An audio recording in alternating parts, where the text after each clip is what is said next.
Hello, how are you? I'm great. How are you? Good. Yeah. How have you been up to lately?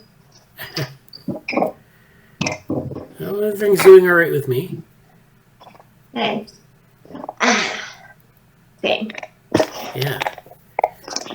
So, I guess, I don't know if Jesse's going to be here today. He said he's starting to move to Boston. So, and we had our event on Wednesday, the Trajectories. I'll talk about that in a little bit. Yeah, right. That's interesting. It would be really cool to see how, the trajectories are similar to the ones spoken about in range. Oh, yeah. Yeah, the dark horse stuff. Yeah, I don't know. Yeah, we didn't bring that up.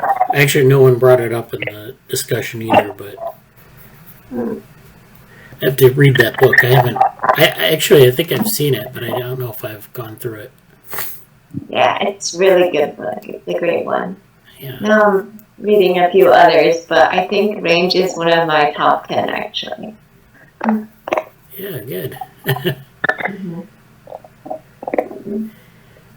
Well, okay. Well, welcome to the meeting, and if you're you're watching on YouTube, we're gonna go through a number of things today. We'll go through the Slack updates and go through some of the other catch up on our submissions.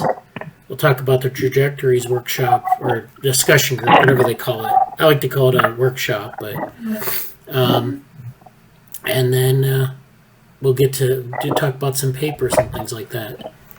Oh, Jesse is here. Good. Hi, Jesse. Good morning. Morning. How are you doing? Okay. Good. It's been a very, very full week for me, so I'm kind of in a bit of recovery mode, I think. Yeah. And obviously getting ready to move tomorrow. How are you all? Well, pretty good. Pretty good. Same. Pretty good. And tired. Also recovery mode. So good in recovery mode. Both of you same. Yeah. Well, that's good. Yeah, so... What have you been up to, Angela? I have been really exhausted this week. I actually just woke up from a nap. So I don't even remember what I did this entire month. But I'm pretty sure I did things. Yeah. I know what I'm planning, which is this startup sprint thing. But I don't even remember what I did in the past month. But I did stuff. Well, tell us a little bit about the startup sprint. Huh? Tell us a little bit about the startup sprint. Yeah, it's exciting. My husband is my co-founder, and we're going to decide which goals we're going to try to accomplish in the month of August, basically, where we're meeting in person, one of the advisors. Finally, yes, the pandemic feels like it's over. Okay. Yeah, so that is going on. I am going to be coming out with the next, because we launched an MVP a while back when I was still in school, and I want to launch a real product that, is not an MVP. And I am, now I know, HTML, CSS, JavaScript, Ruby. I'm, basically, mostly covered in everything I need to know to, code the next thing myself, which is good, because now we have, two technical co-founders. As long as, one of us can make the product, and technically my husband already can, but I want to learn, so. Yeah, there's also AWS stuff, because I'm in this machine learning course. But I haven't done much in it yet, so I don't feel like I've progressed much in that. I should. It's just,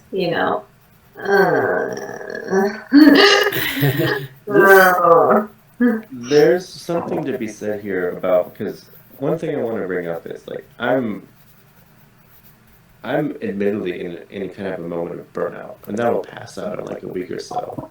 Nice. But, I'm really thinking about what I think it'd be cool to see in the lab some kind of intentional focus on technical skill development. And we've talked about this for a long time. well, as something to focus on again, but I have had no capacity. I've had no chance of that. I had my original plan for the summer was actually called Summer of Data, and that happened for a bit, and then a whole bunch of I got 1.5 new jobs and moved around and went to UK and it's a research grant and everything else, and then come back here and then moved to Boston. So that was actually summer of like I don't know what to call it, a summer of something else. Yeah, like benevolent cathartic chaos in a way. But I say this is like you mentioned some skills that you're looking at working on or learning and relevant to what you're doing, and what comes to my mind is like, yeah, I think there's going to be ample room for a segment for that in the future here. I don't know if it's going to be like, hey, let's all learn about, a coding language or parts of machine learning, but like those are things that can happen as like a small segment in the lab meetings, and I think a lot of people would benefit from them. So just we can talk more about that later. I don't really know the agenda today, but I'm just thinking like, yeah, that's something that I'll address and comment on in the moment that it comes up. Yeah.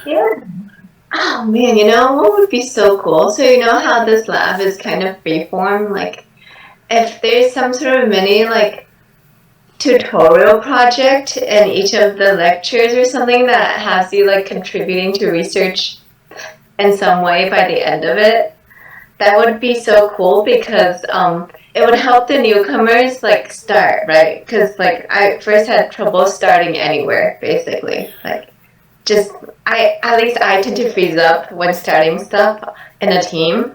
I don't have the issue when I'm just learning it by myself, because in a team I'm like, I don't want to bother anyone, but I don't know what I'm doing, like, so something like that would be cool, yeah. Because we already have projects, so why not project-based learning modules for these sessions, right? Like, 2 birds, 1 stone. Poor birds. 2 projects, 1 stone, maybe. Yeah. Yeah, I think that's great. Like I said, I have some background in like technology transfer and that sort of stuff, and I've thought about like innovation and those sorts of things for quite a while. So I have an interest in that, and I think it's interesting that we have this venue where we can combine that with other research-oriented things. So we could combine, say, like research experience with maybe some experience in, entrepreneurship or innovation. And, if people want to do that, that's fine. I've done that with other students in the past. And, especially some of the topics, like you mentioned the acronym MVP, which is minimum viable product. Yeah. Okay. So that's the kind of thing that we want to like make sure people know. There are other things we can talk about, like with respect to doing things, practice. So yeah, I think that'd be great. I would encourage you if you want to present on that, or if you want to like talk about it more, we can do that. I'm sorry, present on what? Just present on something that you're doing, something that interests you. So it doesn't even have to be like a research topic. I mean, it would be something in that vein of what you're doing at your company or your experience. That would, I think, be helpful to some people, because they're like, well, I'd like to know more about, because people don't really get that kind of education necessarily, unless you go to like a business school, and but then it's not really, it's kind of like just to get a little bit of a taste of what, how to do things a little bit differently, and maybe, be able to do things like, start your own enterprise or something like that. So that would be very cool. Oh, I remember something I did this month that you might be interested in. I attended the Tamer Fund info session, which is like a Columbia startup fund. Yeah. And I actually ran into my old advisor there, and I was like, hey, and we connected again, because she's working on like the Action Lab stuff, and that's really cool. But I thought the orthogonal lab might be able to look into that. And I also think it's really cool when research and like the free market aligns very well to make the world a better place.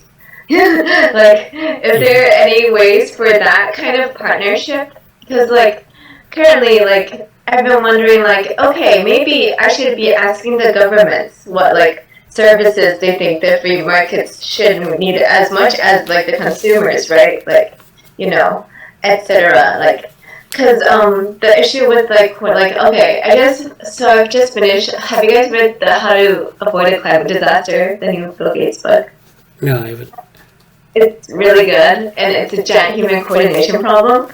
But it's probably a good idea to, like, when we are all starting off, to have these different groups and different segments coordinate together, so that if we do end up building something big on our own, it's like, you know, bigger than the sum of its parts, kind of like. Yeah, I think that's great. Yeah, so like, you know, I work with the Open Room Foundation, which is you know, it's sort of another type of organization like this where it's much different from your traditional academic experience, where you have this sort of aspect of how does it fit into the world? Is it like this nonprofit organization, or is it like this, you know, standalone sort of entrepreneurship thing, you know, where you have a business and you're not really selling anything, and yet you kind of are. It's like, you know, there are things you can do, but it's very unclear as to what the sort of the approach we should take to it is.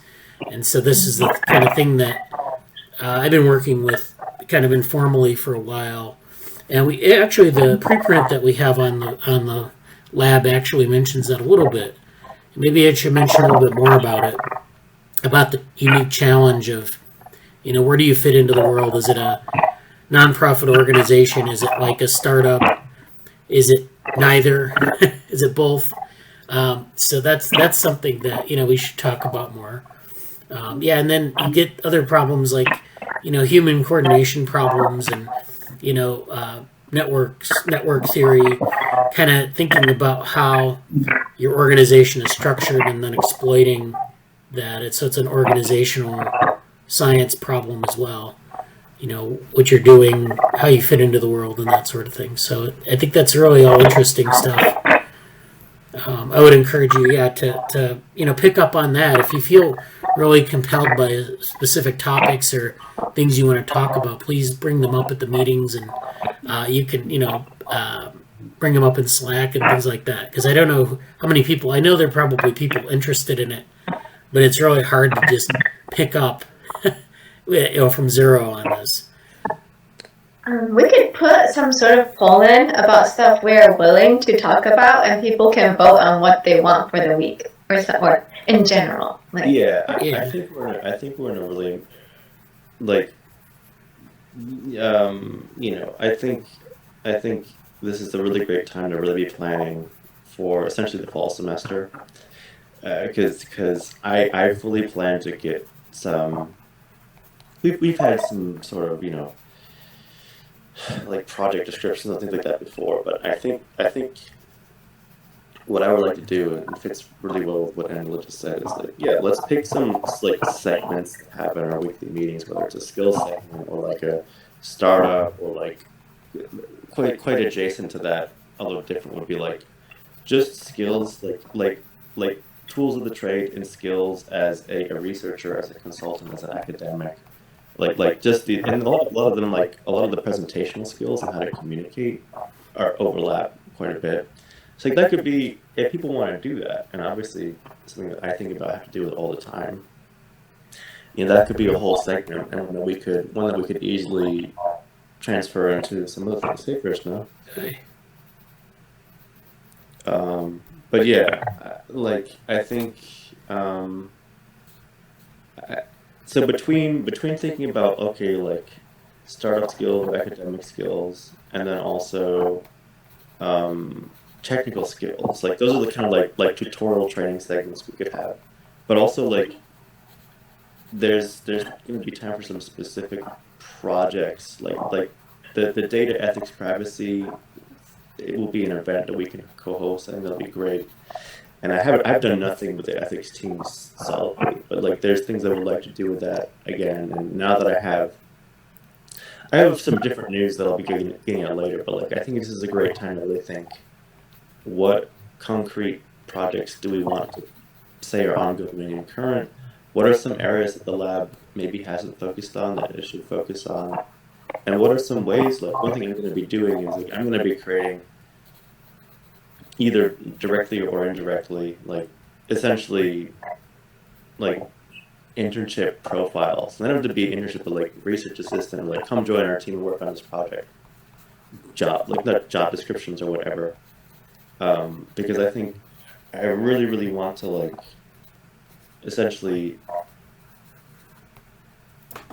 do that and hard like we have a big this is between now and like the first couple weeks of September, everybody's gonna be joining their semester long stuff, you know?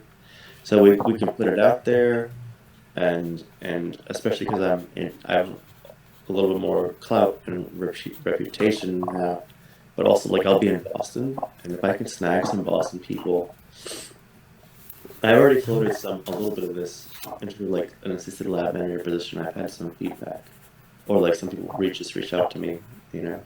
But I think some specific, like, hey, we're going to be working on the Ethics Society team. We would love someone to have someone who could do data analysis on X, Y, Z, or we want to do like even throw it back to like developmental brain vehicles and what we've been some of the recent advances in that. Like there's a whole broad there's a pretty wide range of stuff that we could offer, and honestly, if any like you know you could if we write some good descriptions, have them on Twitter and like mention them to some of your friends, like hey, would you want to be working on this for a while, and you know have some great opportunity to learn and have some project ownership if you want to. You know, I think that's important. Kristen just left. I was gonna. Oh, yeah, he's probably going to come back in, hopefully. Yeah, I was just about to turn it over to them and say hi, but you see what I'm saying. That's kind of that's what's on my mind about it. It's funny because I'm like immediate term. I may not even be around next week, but like knowing myself, I want like a few days of doing nothing and then I'm bored. So, but my recovery period's pretty unusual. But like I'm like, oh my god, I'm just no way I'm gonna do anything in the next week, or at least today, or at least tomorrow. You know, like I'm just like I'm totally done. But then it's like, hey, you know, August is here and then fall, and I want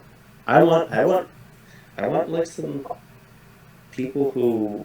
You know, I want. There's like a lot of cool stuff. We have such a good opportunity, and honestly, like since May 18th until now, which is basically August, so like, over several weeks, I haven't really been able to focus on the lab and just, you know, getting a chance to do that again at the cognitive science stuff was like, oh, like part of my life is missing. So yeah. Anyway, Krishna, hi, welcome. Hi, how are you? Hello, everyone. Good. Did you have, what's going on with you? Oh, actually, I was like the past couple of weeks, I was very busy with my day job, and now I'm graduated. I completed my graduation this month. Congratulations. Thank you. And I have now joined the job. And I'm also a TA for Neuromatch Academy for deep learning. Yeah, that starts next week. That's the whole thing. We were just talking about like skill development and stuff, and it's like that starts tomorrow, like Monday. So was busy in this. So how's everything going with everyone? Like, I want to know about what's happening with the summer of data. Just that. Oh yeah. I just explained how like that was my original plan for the summer, and then the short version is I got a brand new job. I joined a startup. I got a research grant to go to the UK. I went to the UK for my plan was going to be 3 months. I kind of realized I didn't want to stay there for 3 months, and also COVID stuff, and also I wanted to come back here, and also in the midst of everything, I was able to get an apartment in Boston, and it's like I want to just go to Boston and start my life there. So I didn't stay for 3 months. I stayed for like a month. I had a trip to London with Anson, who now goes by Avery. We did stuff in London. We also saw Oxford, where I did something for my new job at Oxford, and had an amazing tour by, Alexander Ivanov from Neuromatch Academy. Yeah. I met him there. He gave us a phenomenal impromptu, like, hey, hey, he's like, hey, if you come here, let me know. I'll give you a tour of Oxford. I'm like, okay. So he comes up and we have this amazing tour where he's just taking us around. Like, he's an amazing person. I am so impressed. I will write an amazing Twitter post talking about how amazing Alexander is, but I haven't had the chance to do that yet because I want to post some pictures from him. Anyway, after all this stuff, while I'm away, I have a friend who's a realtor in Boston who helped me find an apartment in Boston, and now I'm back there. So I just before you came in said, oh yeah, I had this big plan of summer of data with developing these technical skills, and then I had summer of everything else happening, and I haven't been focused as much on the lab, but we had a pretty good project. We had a really big discussion group earlier this week at Cognitive Science Society, which is great. But like, I'm just now I need to recover because I'm burnt out from a whole lot of things, and I need to get my own base settled in Boston. But after that, it's like, all right, now we can actually go back to some of the plans that we wanted to do for like skill development and some other project work. So it's good to see you here again, and maybe we can start, Yeah. picking some ideas and projects and things to focus on too. Also, like, particularly with like neuromatch deep learning, like we probably could have at least a weekly segment about that. Well, for the next few weeks while it's happening in particular, but yeah. Yeah. Angela, if I'm not wrong, you were like a few months back, you were kind of starting in startup, right? A website for. Yeah, I have two actually. The one I'm leading is a Restorative Justice Hub called I Regret It. The other one, I am also a co-founder with a bigger team called Make Truth Matter Again. And basically, Make Truth Matter Again does everything to stop the horrors of disinformation ruining the world. Like, we're making products to fight deep fakes and stuff. And we also, I also run a tiny little children's book team where, because not all children's books with the same morals actually make kids more honest. Some actually do and some backfire really badly. So, yeah, stuff like that. Yeah, it's actually really interesting. Maybe I'll do a talk on this one day. Then we just talk about how we. Okay. Yeah. Well, Bradley can hit me up anytime. Just, if I don't respond in Slack, just email me. I will see my email. But yeah.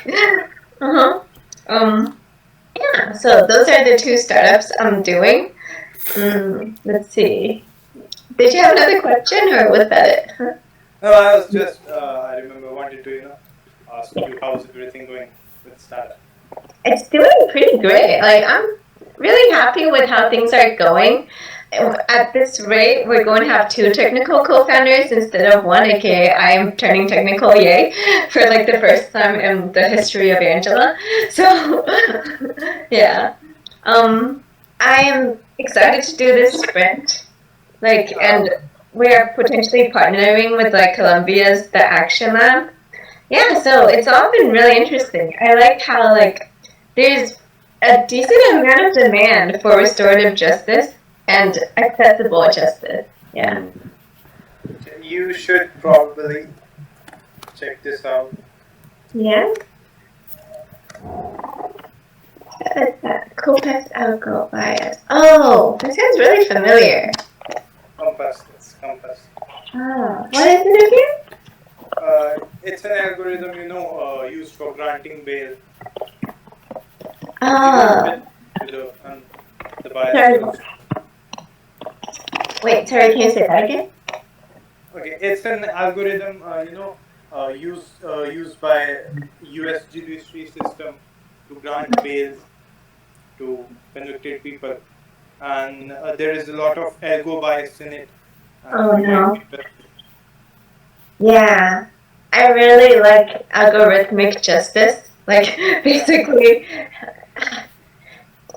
tech ethics is my thing. So I think You might be very interested in it. yeah, one of the things that kind of like, and it's mostly my doing because I was basically MIA with everything else that happened this summer. But like, I don't even know if you know Krishna, but like, there's a tentative project happening in like September or something, or maybe the next month, where Bradley and some things from the ethics team were doing, and some probably some insight from Angela and Aaron who isn't here yet. Like, we're gonna be putting together a big workshop on like data privacy ethics and stuff like that. And so like, I think there's a lot to be happening with like the ethics side of the ethics team in the lab. So I mean, I know we worked on that a little bit before. So if that's something that like to kind of give you, we just talked about this before you came in, but like I will. We didn't talk about it, but I brought it up. Like, we're kind of in a situation where, like, I think we're going to be planning a lot of things ahead in the fall semester. And so if you're particularly still interested in those kind of things, and you want to either join a collaborative project or take specific leadership in an area like that, like, let's be thinking about those things right now, because I think having a map of some things we want to do, and letting some other people know, like, hey, we're going to be doing this, like, this, it's going to be a great time to get like fall semester recruits. So that's my lab manager hat. Is thinking about that stuff. Yeah. Yeah, it sounds great. Yeah, I think we need. Yeah, we're gonna come back to the data privacy event soon. I mean, this is again like kind of like Jesse's summer of data. It got kind of pushed aside for other things, and I'm trying to get people locally where I am on board. But if they don't, it doesn't matter. We can still do it. Oh, if you want me to like find some talk about data trusts, I could try. Like, Yeah. I know people who work in that stuff. Yeah, I think that would be good. Definitely, if you pull some stuff together on it. In terms of like timing and structure of the what is this drive here? I don't know what that is, but I need permissions on it. If I don't want to make this like insurmountable to people to participate, so if it's like if you can devote a 10-minute talk or a 30-minute talk, or if it's something informal, just let's sort of have a dialogue about how you want to present it. Because we had and I'll talk about the event that we had on Wednesday. I found that it's you can have talks of different lengths. And we can put it in. We need to. The important thing isn't so much the amount of content that you bring to the thing. It's that it's coordinated and you can have a discussion around it, and people can like gain insight from it. So I think it's definitely, if you want to do something, if you want to do a talk in this event, if it's data trusts or if it's something else, algorithmic bias. We can do like just kind of say, well, how much time do we need for this? We don't want to like spend an hour on it and put people to sleep, but we also don't want to have like 10 minutes and then people saying, well, I don't know, I don't really understand it. So we want to refine it a little bit, but we also want to make it accessible to a broader audience. We also want to make it easy for the person presenting it to get it together and to present it well. Because, I don't want to overburden people. Like, if you have to spend like every minute from now until October doing it, that's not going to be very good for you. I mean, you'll probably say forget it at that point. So those are kinds of things you have to think about. Okay, last link. Here we go. Yeah, I'm audible. Yeah, you're audible. So, I don't know if you remember, like I guess 1 or 2 months back, I did this presentation on black box algorithms. Like, sometimes you don't know what's happening in the algorithm, right? And there can become a hidden bias inside. So how to check that with the help of code? Because most of the bias in AI thing is very theoretical. We know what is wrong, but sometimes it's very challenging to correct it, because all of the things are so deeply infested, you can say, in the code, that it becomes very difficult to point out that where we are getting wrong. Like if you have a very big model, you can't like doing the back propagation of the model and picking out, oh, where we went wrong, where the bias was, infested, like for consciously or unconsciously. So that becomes a really difficult task, and not very much of the softwares are provided for that. Like theoretically, we know that this is wrong, but how to correct that? And this is like where ML that is used. So how does it works exactly? I won't go very in detail, but it gives different parameters to the algorithms and see the change. For example, if we keep if we want to see that does that particular person will get bail, judiciary bail or not, so we keep all of the parameters same. We take 2% and we keep their grievance of the depth of their crime is same, the everything rest is same, and for example we change the race of the person, and if the algorithm the difference between the outcome is very huge, so we can see that race is the parameter which depends you can say which mainly constitutes our decision, right?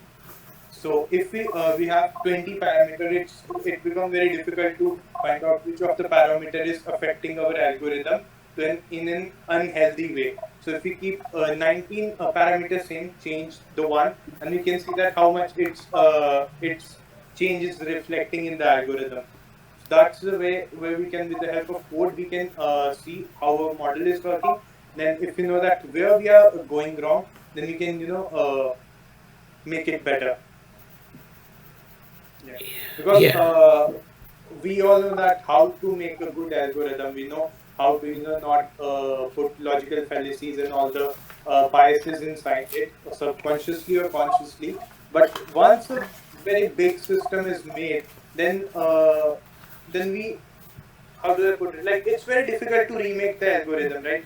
A lot of money would be spent, and a lot of effort would be done, and a lot of people would be like unwilling to remake it. So what we can do, that we can change it. So we just take an unhealthy algorithm, point out that where it is going wrong, and then change those parameter, and like that's from making an algorithm from scratch, we can create a bad algorithm and healthy algorithm into a more positive one, a more you can say unbiased one. So I think that Jesse and Angela and Bradley, you already know presenting that. You should just read out the PDF, and I can presentation on that also with with code. So with if we are like in on hand stating that becomes a really good. Yeah, that like a hands-on part might be good. At least like showing like a very high level, like the code or something that we can, like, if we give a bunch of talks, it's like, yeah, okay. If you show them like the code, or you show them something in the guts of the, how you would do this, that would be good too, I think. By the way, you have changed your room, right? Yeah, I moved a while back, so this is a different room, different house. Yeah. Good. But you're still in like the same town, right? Yeah, same city area, but yeah, different city actually, but yeah. But yeah, we just moved. It's a bigger place. So yeah, we'll keep talking about this event and try to program it. And like I said, it's like we can figure out how we want to put it together. There's a thematic sort of coherence that we want to achieve, and so we'll talk more about that in the coming weeks. And I think also if people want to, we can do more technical stuff. It's just a matter of figuring out kind of where we want to go with that. I think I like the idea of maybe surveying people in Slack, or just kind of coming up with things that are, still there's probably going to be some trial and error where we try things and or people can, if they have an idea of something they really want to do, we can do it and then maybe follow up on it in later meetings. So like, if we pick a topic, we can do like something on it and then maybe follow up. What are the interesting aspects of this? So that's all. Those are all possible.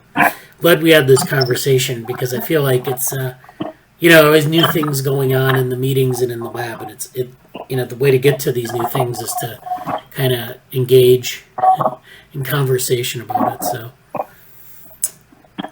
okay, so yeah, we'll talk more about. We'll start planning for fall, and we'll start in the subsequent meetings. We'll kind of get a better handle on what these things will look like. And if you want to present anything, of course, you can present. You can, bring it to the meeting or mention it in Slack, and So I'm going to switch gears now. I'm going to go to the Slack review. So this is where we go through the Slack channel, and there hasn't been a lot this week, but I'm going to go through some of the things. I think I missed one thing last week. And then I'm going to talk about the event that we had on Wednesday. So you can see my Slack team here. So this is the general channel. Here's the talk, or here's our event on Wednesday.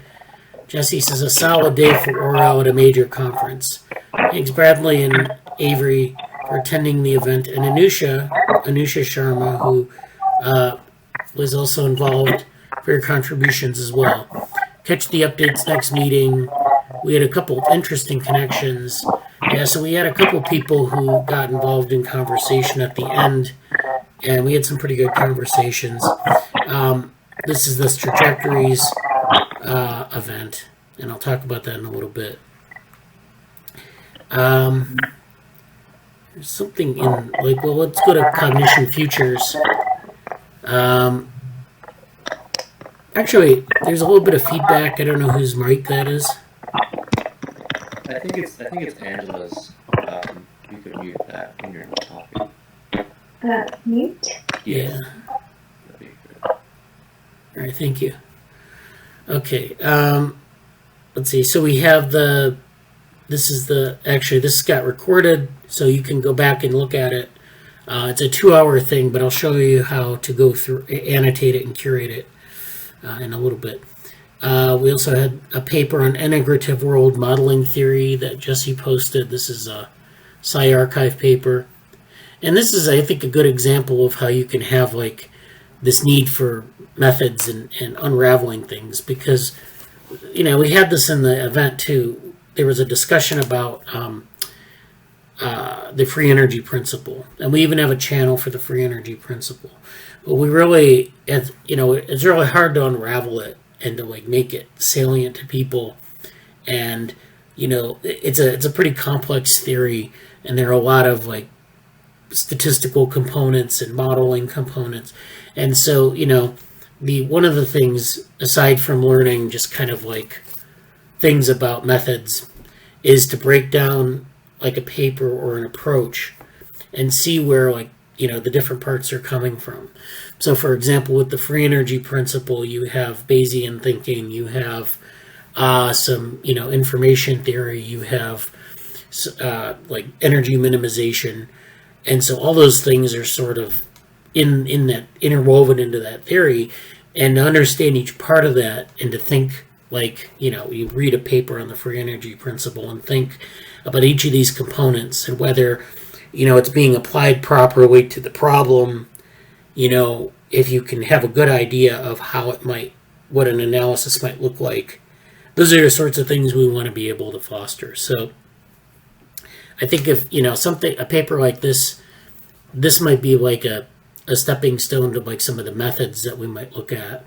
If we see that we're interested in papers like this, we can go in and say, well, what about those papers can we extract in terms of methods?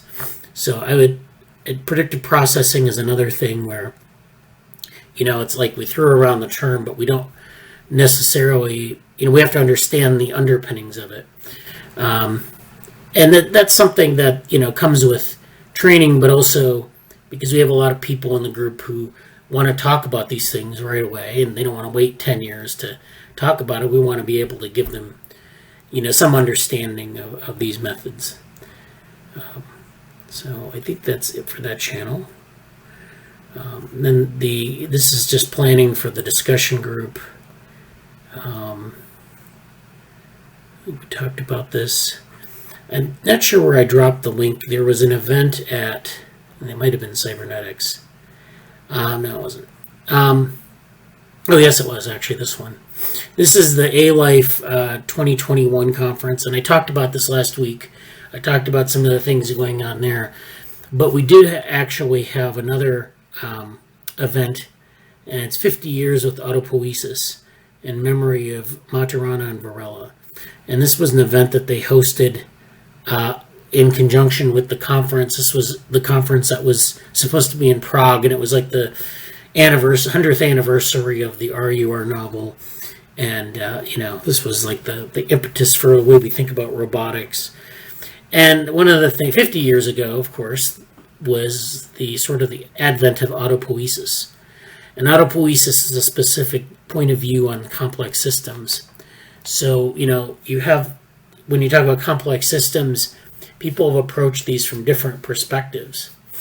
Some people have taken a dynamical systems approach, which is to look at like the trajectory of a system and use mathematical tools to analyze it.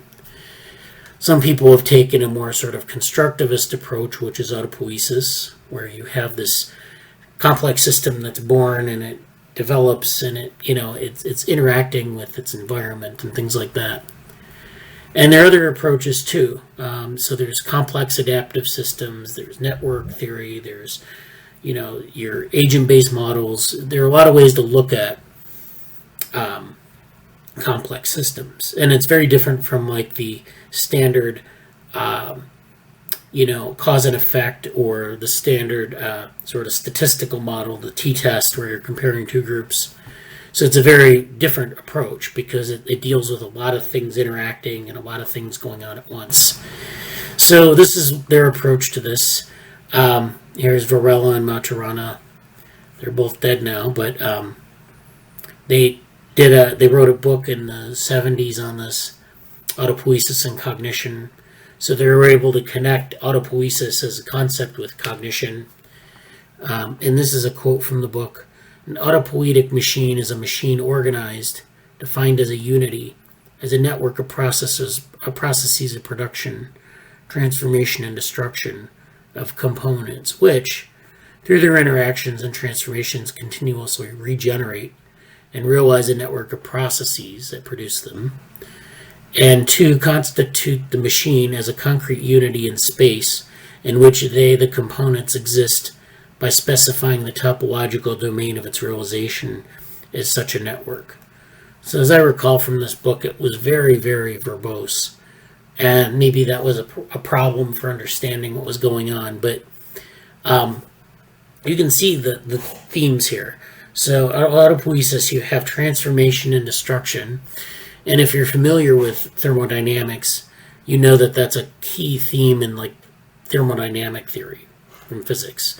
So there's this idea of, the first law, the second law of thermodynamics, and entropy and things like that. So you can immediately see that you have these processes that have this sort of, entropic value, or the sort of information theoretic value, where, you have these themes. You can use like these kind of measures to look at them.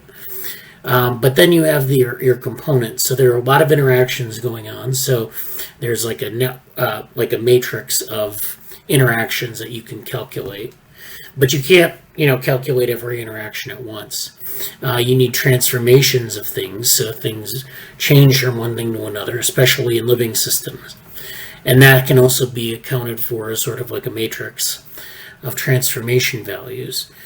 And they continuously regenerate and realize this set of relations that produce them.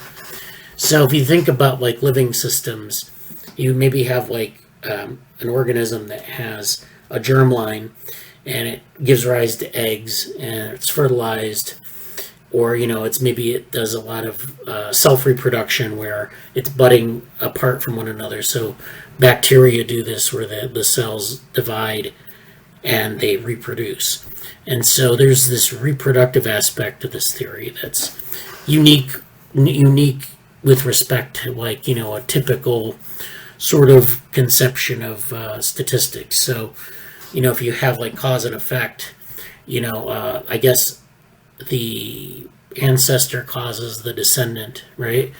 But then there are other things in that network of relations that become a little bit less clear. So, for example, when the ancestor and the descendant interact in different ways, then that's less clear as to what those relations look like. So then they talk about machine, which we've talked about in this group. That could be, interpreted different ways, but thinking about the components, which are the entities of a system. So components of a complex system could be these atomized units. They could be arbitrary parts of a larger thing, different functions in a biological organism.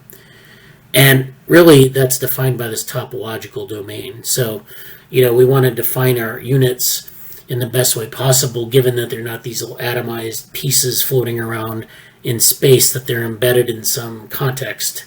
And that's what they mean sort of by topological domain. So that's, that little section there, I've just unpacked it quite a bit. And, so these are kinds of things, when we take something like this, we can unpack it and actually derive some methods from it and derive some potential ways to look at this and investigate it. And so this event focused on Maturana and Varela's life and their thinking. So this meeting talked about autopoiesis in biology, chemistry, artificial intelligence, cognitive sciences, artificial life. So it had a very wide-ranging of applicability, and that was true most of the complexity theory approaches, that they got expanded to a wide range of disciplines. So it's interesting how kind of like statistics, or machine learning or deep learning, a wide range of people are using them. And from the lesson that we've learned from something like autopoiesis, there's this unification of sort of these ideas, but maybe an autopoiesis of AI looks a lot different than an autopoiesis of philosophy or social science. So it's it's going to look differently over time. Just putting that out there. So there were a couple of talks here. There was Pierluigi Luisi, who gave an overview of autopoiesis. There was Juan Carlos Letelier, early connections between cybernetics and autopoiesis. The Herbert Maritana Heinz von Forester friendship. So this was von Forester was a person from cybernetics. This was sort of emphasizing this. And then the Ouroboros in Maturana and Varela's work. So this was by Jorge Soto Andrade. And so the Ouroboros is it's a sort of a thing out of Greek mythology. It was a tail, or it was a snake that didn't have a tail. So the idea is a snake would eat its own tail and form this circle. And the idea was there was this continuous circle. So this is very different from conventional ideas of causality, where you have some sort of, cause and effect, and you can, sort of tease that out of a set of relationships. But they're arguing in autopoiesis, and maybe in complexity theory more generally, is that this Ouroboros aspect exists, where you don't really have a beginning and end, you don't really have a cause and effect. There's this circularity, especially with respect to time. So you have interactions between your units. There, maybe you can tease out the cause and effect, but maybe even from a more fundamental perspective, cause and effect don't really exist. Maybe we need to have this concept that's quite different from cause and effect. And this is what Ouroboros they're getting at with this idea.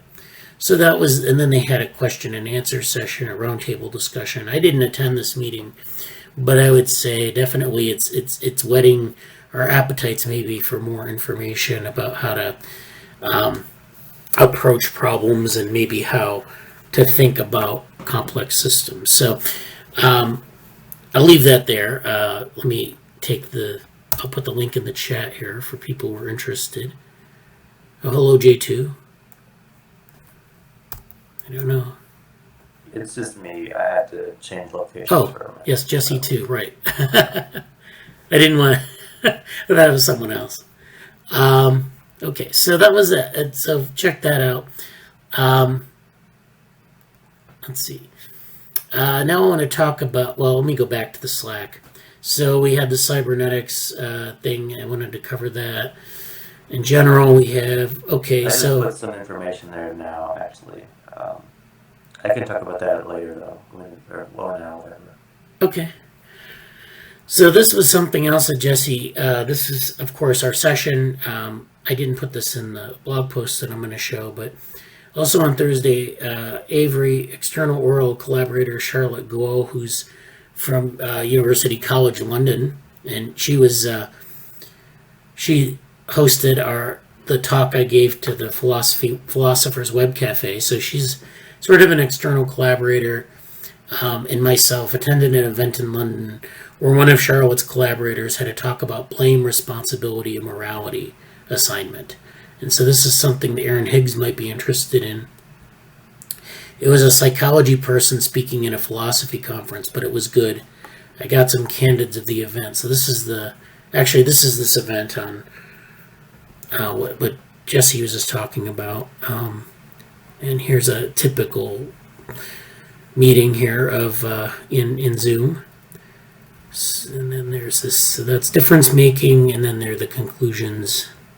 Yeah, they aren't the best slides, but we were all present, at least on camera for those moments. But yeah, the topic was interesting in the sense of how when there are the topic is like many hands, which is sort of I kind of would have. I kind of wanted there to be a little more talk, and maybe I missed it, about like the concept of skin in the game, or like when a lot of people contributing to something happening, how do you decide and assign blame? And it was interesting because some of it seemed quite discreet, almost in a way like based on what Bradly just said about how they cause and effect.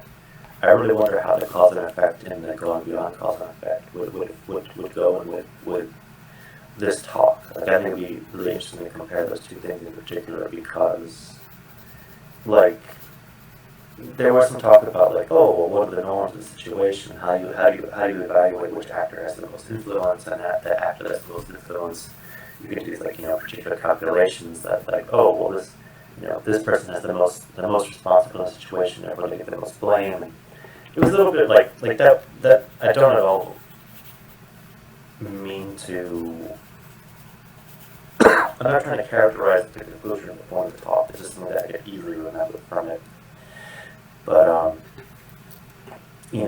think like the conclusion says that the causal model approach is to be extended to account these factors and kind of like what was the state of being or the intent of the actor at the time that it was making the decision. And like I hear this like this is a straight like psychological and philosophical and kind of moral ethical issue that's being talked about, but I think machine learning like this is a huge issue in like bias, and where does the bias come in?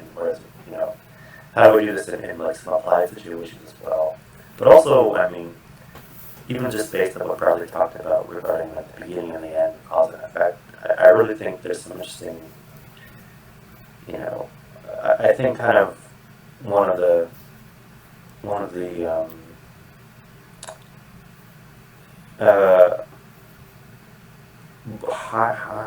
higher level, heavily transferable themes or topics from this is across many different fields of many different domains. How does the environment and the internal state of an agent contribute to decisions and all of these sort of like external or meta evaluations about blame or responsibility. Like those are very sort of like, you know, though like there's sort of blame and responsibility as a what was the you know what action or agent had actual influence, and there's also perception in a social context of what those are. And I feel like there's interesting things to model about all those things, and we talked about like agent-based modeling and some other ways of, you know, like you know, there's the same perception as reality, but also perception and reality are completely different things in one sense as well. So that's just that'll be my teaser preview for the event, and I kind of you know, I don't think Avery's going to be here today, but they had a pretty good. If I can find it in a moment, I might actually give their summary of the talk. Areas are a genius for like condensing theoretical material into like salient points and saying, here's what happened, you know. And I don't have that in front of me right now, but maybe I'll put that in the chat or something. Any particular questions about that? Probably not, but I mentioned that before I say something else. No, I mean it's great stuff. I think that's we should definitely follow up on this, especially with respect to like the you know, the broader themes of some of these things that we encounter. So we present a lot of stuff on like workshops and that, but we, you know, I mean not even like the ideas themselves, but like the methods that might be used to look at these things. So like, you know, we're really dealing with complex systems, and we're dealing with a lot of, you know, things that are, you know, non-standard like, you know, we talk about causality. Well, we're kind of reaching exceptions to that. So we're talking about circularity. We're talking about like feedback. We're talking about all these things. And then how do we like get a handle on measuring them, or maybe even just defining them more succinctly? Because, you know, there's a lot of work to be done on definitions. Just simply describing what it is. As you can see from Maturana and Varela, you know, they use a lot of words to get, you know, to describe something, and sometimes those words can be very ambiguous if you want to apply it to a specific context. So, you know, these are things in methods that you would want to understand, have a very crisp definition, maybe like some way to implement it. And people will use mathematics, but you don't have to use mathematics. You can use words as long as the definitions are very crisp and give you, like, you know, a way forward on it. So yeah, I like this. I think I'm going to talk maybe I don't know if there's anything else in the Slack that we want to talk about. I don't think we had too much open chat forum. I think that's old stuff. Nothing in the VR channel. New. I think that's good. We'll just stop there on the Slack, and then we'll move on to this trajectories. Can I say one more like semi-updating thing? Yeah, first? yeah, go ahead. As I'm getting that ready, speaking about methodology, like the methods part of the paper I did, that cognitive science thing, that was actually really quite interesting to see that perspective. So just kind of I'll say more about that in a few minutes. But I wanted to say, I don't know, this is loading, so I'm loading something on my screen, so give me a few moments. Okay. I want to show a Twitter update, and I think you saw this. I don't think we talked about this yet in the meeting. But it's just going super slow.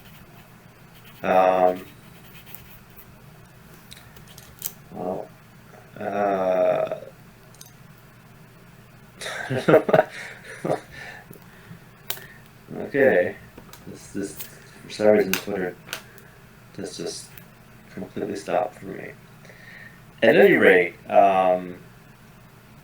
there was something that came up on Twitter where I tagged you and Charlotte and Avery And I don't think we talked about that, did we?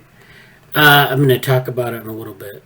Oh, you are? I have it Okay. bookmarked, so we're all Okay, set great. on it. Then I won't waste any more time waiting for Twitter to load. But that's kind of a cool thing to think about, and we'll talk about that in a bit. So potential opportunity for future collaboration at a NeuroIPS workshop with Charlotte and other people down the road, maybe to be continued. Yeah. We'll leave it at that. Okay. Yeah. So let me do the overview of our event on Wednesday. This is our Trajectories in Cognitive Science session. So this was you wrote up something about it? yeah, Great. yeah. Thank you. I didn't see this yet. Yeah, so this is good. This is a nice recap of everything. Like I said, this is recorded, but it's a 2-hour long event. So instead of forcing people to wade through everything, I put together this thing, and there are links to like different parts of the video. So congratulations to Jesse and Avery and myself and Anusha for heading up the Trajectories discussion group. So we had we started out with about 16 or 17 people, and people dropped out over time, and we had a nice little discussion with a couple of outside people, and it was pretty productive. But the session itself was, had like our contributions, and they were programmed, and I think they were the theme was it was a pretty good thematic mix. So we had 6 parts of this event, and we have this open science framework repository here, which actually will have eventually all of the materials from the event. So we have all these different lectures that were given, and some references from those lectures, and so that's where that's going to live. But for this event, it's on video, and then you have that repository. So the first part was Frontier Maps and Cognitive Futures, and this was Jesse's presentation. This was like, he has a stock presentation on this now where he goes over sort of this idea of frontier maps, which is where you have this set of resources for people who want to learn about a field, who want to learn about sort of the frontiers of something like AI, which is always changing, which interacts with other fields. How do you characterize that? And so he did that part. That was about maybe 10 minutes, and it was, pretty fast pace for the event. But it's kind of like, and to be fair, like, I didn't really get to update this one much from Princeton Division. I think it even says Princeton Division on someone like tagged in the bottom of the page. So oops. But then at a time, I was like, oh crap. But basically, it's a way to set the table, because I think it could be improved a bit more for like the purposes of this and in general. But the idea is to kind of set the table, like what does it mean to chart a frontier map thing, and how did it come about that I when you're new to a field and you don't have any context, like how do you even get started with that, and just the sense of a frontier and how to start mapping it is just kind of just setting the table for it. And I do think the overall pacing of the conference was actually really great, much better than I originally expected it to be, because we had this sort of, theoretical, like the frontier mapping is basically just like motivation. It's not really, there wasn't really a lot of heavy takeaway from it, other than here are some tools you could potentially use to help you map stuff, great. But then, as we'll see, like Bradley had his own presentation, was like kind of more like specifically, here's how things can develop, and just like not really about content at all, more so just the theoretical ways things could change. And then we had a very specific example on like development, and some other specific examples and ideas. And I think the flow was really good. So I'll let you talk about stuff. Yeah, I agree. And we want to replicate this for our event in the fall on data. Yeah. So I think the flow is like we have this motivation, and that was frontier maps, and then this talk on adjacent futures, which I gave, which was a very theoretical talk. But then, those 2 talks really did motivate the third talk, which was this place of development in the history of psychology and cognitive science. So Jesse and Anusha reviewed this paper, and this was like basically taking one topic in what could have been like 50 topics that you could have chosen, and put the flesh on the bones that were introduced up here into a place where we can understand it. So going through development and some of the debates in the field and the history of it, and then kind of saying, why, the idea of why something took one path rather than another, what does the scope of the space look like? Why does it look that way? So my understanding was that development was shaped by like some debates, that have been present in the field for a while, but then there's certain areas that we have that we focus on today that are, a consequence of this. And so this was all putting it into a context. And it's a very good talk. It was, I think quite dense, but I think it was something that, was it's definitely very good to motivate it. So,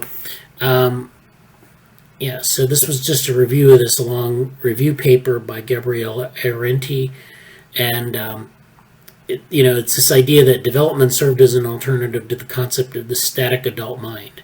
So I like that contrast where, he drew out why development is a part of cognitive science and why is it different from maybe standard cognitive science where you're interested just in the adult.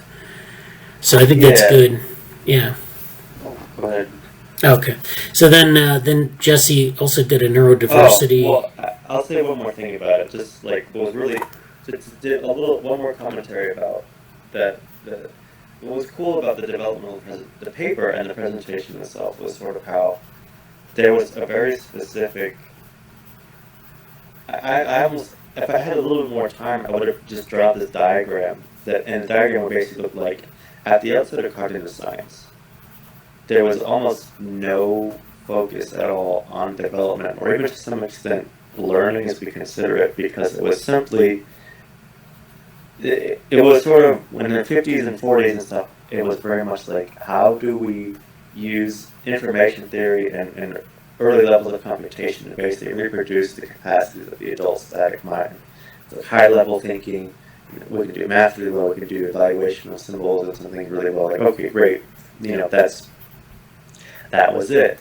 And so that's what the starting point. The starting point was very much this is a discrete computer in your mind, and let's put everything in information theory and go from there. And there's kind of this story about how from that starting point, kind of 60, 70, 80 years of different people, like this debate with Chomsky and Piaget and Brunner and all these people coming into their views about, where do we input development and learning in this, and how does that affect things? And the major debates with Chomsky about language and Piaget, who was there were these different camps, and even how at the outset of this focus on information theory and computation was kind of a reaction to behavioralism itself. So it's sort of psychology and cognitive science, or cognitive studies maybe is a better term. Trying to study cognition kind of had this really bad taste in its mouth from behaviorism, and we don't want to do anything like that anymore. So they kind of went into this computational focus, but then they went into it in a particular way, and that became functionalism. That sort of it maybe became a bit too blocky, and I kind of wish that Avery was here for this, because we have a shared interest in personality theory and typology, and those are all very much not scientific. They're kind of pseudoscientific or proto-scientific at best, and they're fun. Myers-Briggs type indicator, or Enneagram, or these other theories that are sort of there's some truth to them, but sometimes they feel maybe astrology, or a little esoteric and kind of simple to airy-fairy and not to be taken too seriously. And it's what's really fascinating is that as much as I've studied those things and they're proto or non-scientific or pseudo-scientific at best, the flow of progress and development and nuance in theory seems remarkably similar, because you have this these points, these junction points, and I would even add on to this I don't know if Bradley covered this in his adjacent futures talk, but there's sort of like, I think it did, but like I would defer to Bradley how to best talk about it. But like there's these points where there's like an arbitrary consensus about how to talk about things, and it's like, oh yeah, this is the way, this is the standardized norm, and this kind of reminds me of like, you know, Kuhn's scientific revolution and all that stuff. But there can be these like points where there's like there's a consensus that's somewhat stable for a time, and it's a very reduced take on things. Like at the outset, there was a lot of energy behind the project of cognitive science. And yes, we're going to use information theory to computationally explain things. And Arente in her papers, like, the goal was to use computational science and information science to finally get scientific legitimacy and testability for many aspects of psychological study of the mind. That was the goal. Like, all right, great, we found it. I can be on camera so I can expressively detail my emotions about this. But it's like, at the same time that,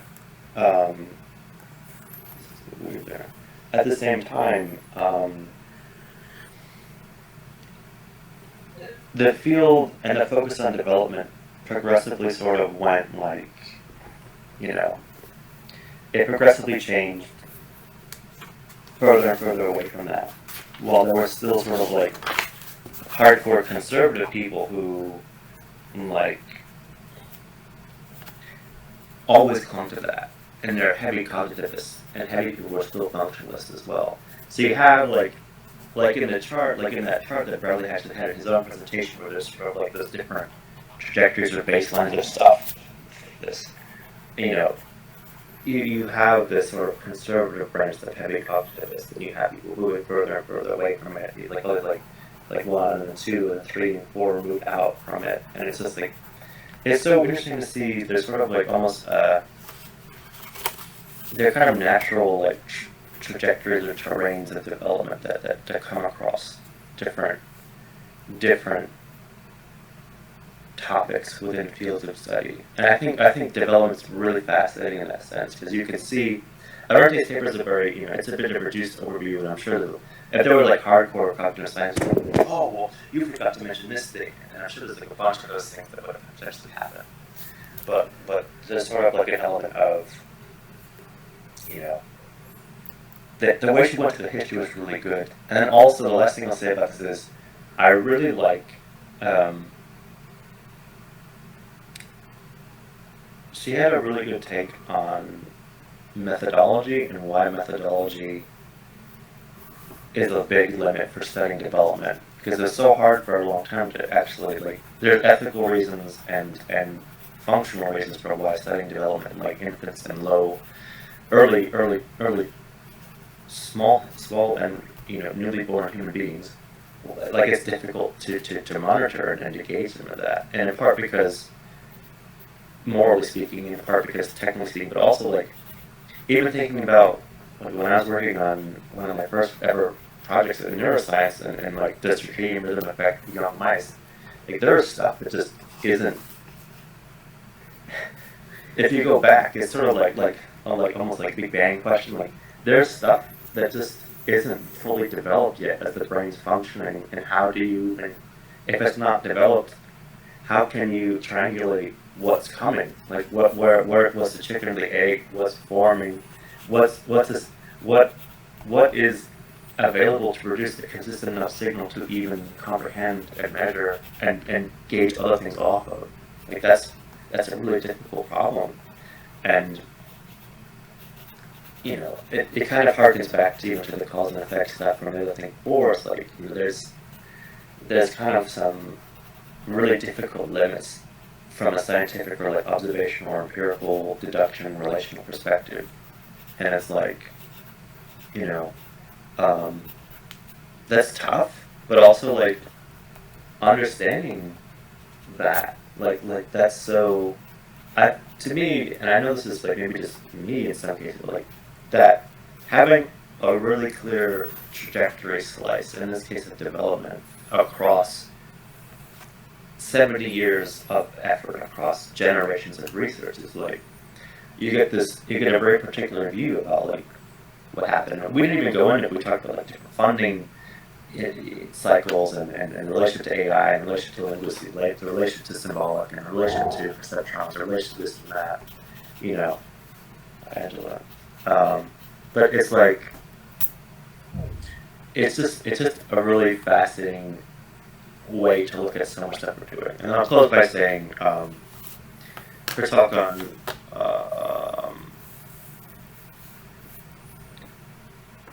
methods was great, and there's kind of this allusion to that really fits with the lab. And just to point this out specifically for our lab, there's a really interesting and kind of the way she points out robotics and simulation with the limits.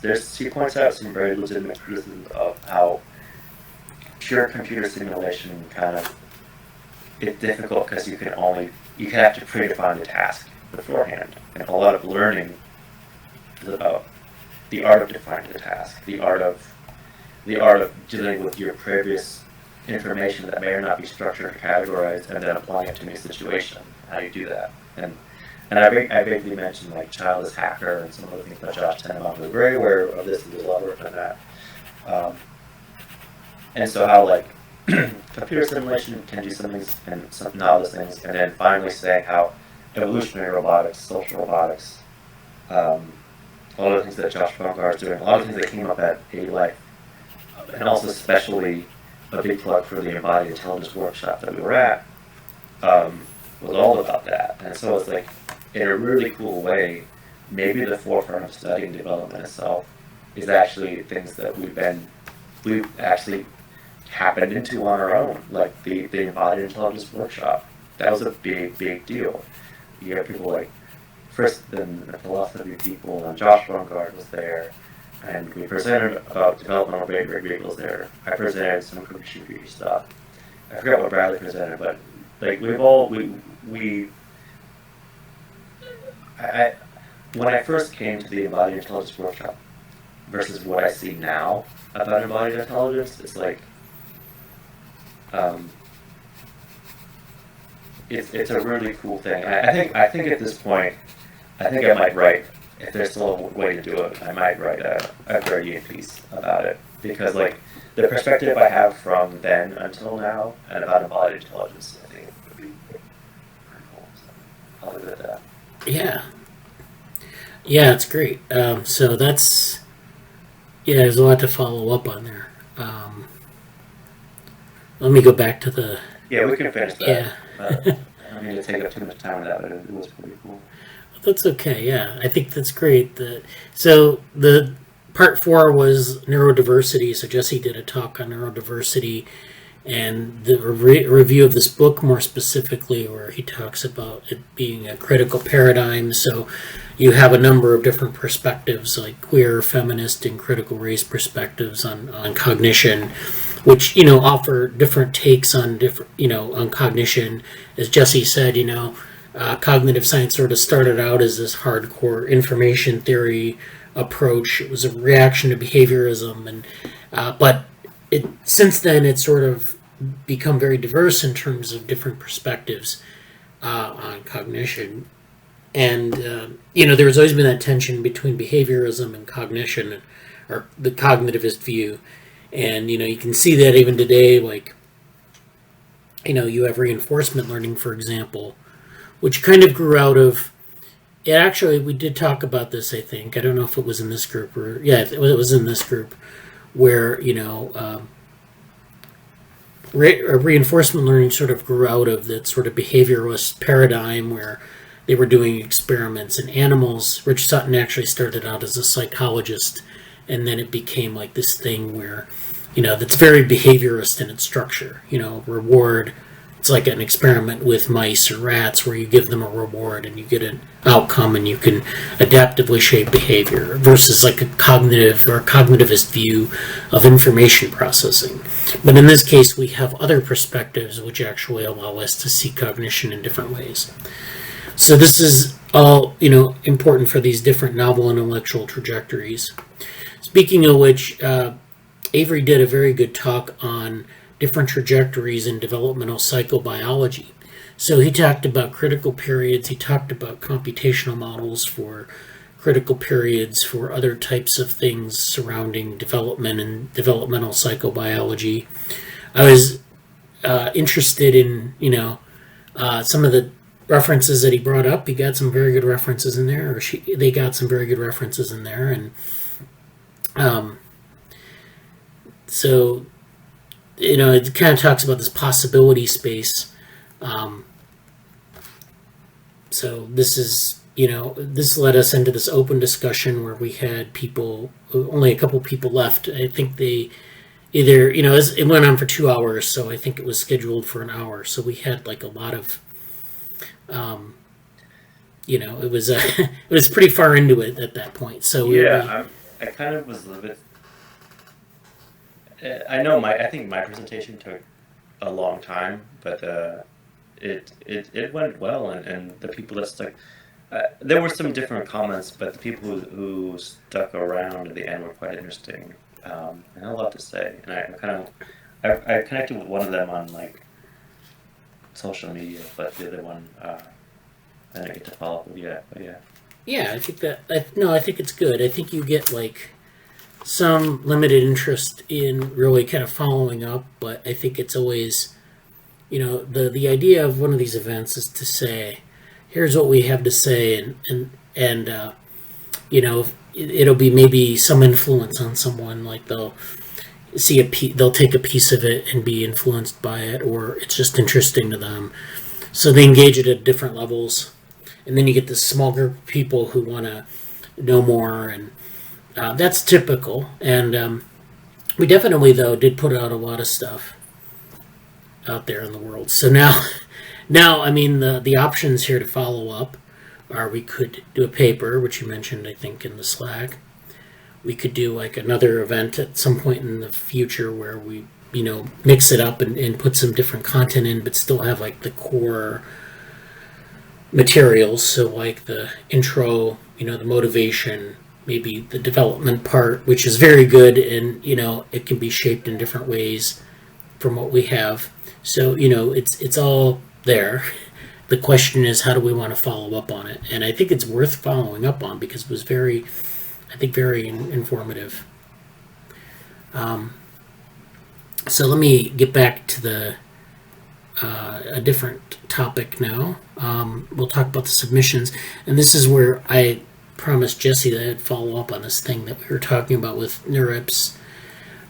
So as we know, we have this submissions document. A lot of it's been completed. We're at like number 61 here. So this is for the year. It's just to show you our progress. I know that Krishna talked about this. What was that? I think it's my connection, but I just see a black screen right now. Oh, let me reshare my screen. It's probably me. Oh, okay, I see you. All right. Let me reshare. All right. Okay, yeah. Okay, good. Good. So this is Krishna's positive feedback in AI. These are the slides that he shared. He mentioned that this might go to some NeuroSim workshop. We've talked about that. So fortunately, we're at that time of year where the NeuroSim workshops are popping up, and we're getting some more information about what they look like. So the first one I wanted to talk about, though, is this pragmatic, there's this workshop on like pragmatism in sort of like artificial systems, and I put pragmatic CGS here. And the reason I did that is because I'm just trying to think of what we might submit for this.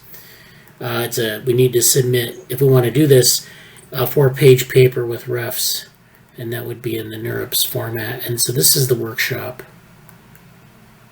MIC workshop here. Okay. Meaning and context. Pragmatic communication in humans and machines. So this is the pragmatism. This is sort of a philosophical idea. And so pragmatic's the aspect of language that you involve reasoning about context and other agents, goals, and belief states. It has been treated as the wastebasket of language research, Bar-Hillel, posing a challenge for both cognitive theorists and artificial intelligence systems. So the idea would be to engage at the level of this definition. So we have to keep that in mind. And the idea would be to like write a paper, and I think from what I'm reading from this description, they're very much interested in what they call blue sky approaches, which means that you can propose something that doesn't have a lot of data behind it, and that's something that they would be interested in. So that's something to keep in mind. I think this is definitely something we should target. And I put in here, and this is something that maybe we could involve Charlotte and Avery as well in. Could you put that link in the chat for the workshop? Yeah, let me get it. Here it is. So Thank this you. is meaning in context. And this is just one of the workshops, but we'll talk about the rest later here. So there's the link. And so, yeah, I think we can target that. It's definitely doable. This is the due date is like September 10th, I think. So we have a while to do this. 4 pages isn't a lot. NeuroSim's format is going to be like 6 pages in a normal submission, and then that's but we have to frame it around this idea. I was thinking pragmatic CGS because we have the CGS work, and we can just simply reorient that towards the kind of the research question that they're looking for here. So they're looking for pragmatics, and maybe we'll do a little bit of review of what that, how to frame that work. But I think that's definitely something they'd be interested in. Yeah. Okay. So that's that. And I don't want to spend too much more time on it, but I do want to say that this other workshop list here, so NeuroSim, of course, they accept their workshops around this time of year. So now we have a full list of the workshops, and some of these are websites and some of them don't, but this just kind of gives you a heads up on what's going to happen. So all these workshops, you're going to have to submit papers, and the submission deadlines are usually in the fall sometime, so keep that in mind. So this is the link to the list of accepted workshops, and Krishna might want to take note of this and see if he can find something here.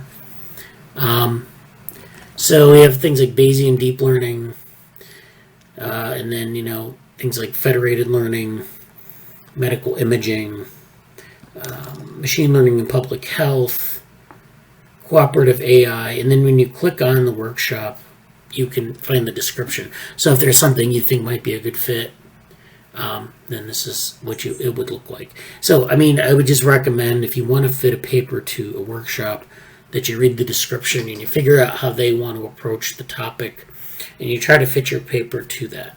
Sometimes it doesn't work, but sometimes it does quite well, and so that's what you want to do with the paper. So Krishna, your work on positive feedback might fit into one of these workshops, but you also want to make sure that before you write it up, that you see that you're sort of addressing the things that they talk about in the call for papers.